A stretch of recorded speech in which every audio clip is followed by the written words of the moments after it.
when we look at the Industrial Revolution with the Rockefeller, right? Rockefeller said, I don't want to raise a generation of thinkers. I want to raise a generation of workers, right? Even in our education system, right? When it comes to our children, right? So this is about shifting a paradigm.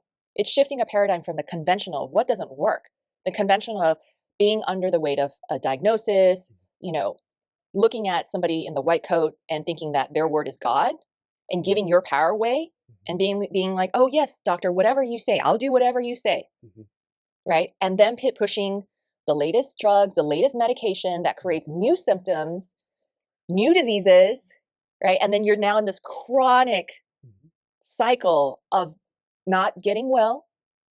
And it's shifting that paradigm to empowering you as the CEO of your body, of your health, right? Going in eyes wide open, feeling empowered, knowing that you have that knowledge and the skills and the tools, leveraging effective, natural, holistic approaches.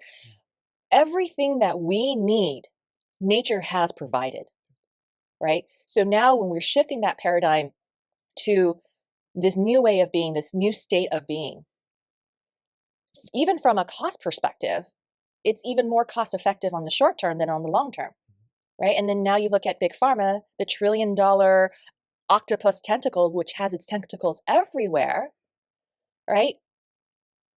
You're now up against a giant, right? And so you have to have this awareness. You have to have the curiosity and that insatiable appetite of doing your research and really challenging yourself around beliefs or narratives that mainstream media keeps feeding us. And it's like, wait a second, let's really take a moment to critically think about this.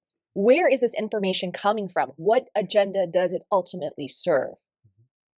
Right? And so we as individuals, this whole work is about it's a reclamation. It's a reclaiming of your sovereignty. It's a reclaiming of your freedom and not being under the control of anyone else's agenda, right? And we now live in a society where they want you to be just healthiness, where they can extract as much out of you, of your productivity, and just sick enough where they can control you and manipulate you. Because when you are sick, you are much easier to control. So we have to be aware of these things. And we have to be aware that we live in today's modern time, which means there's other invisible factors at play that are constantly disconnecting ourselves from our body.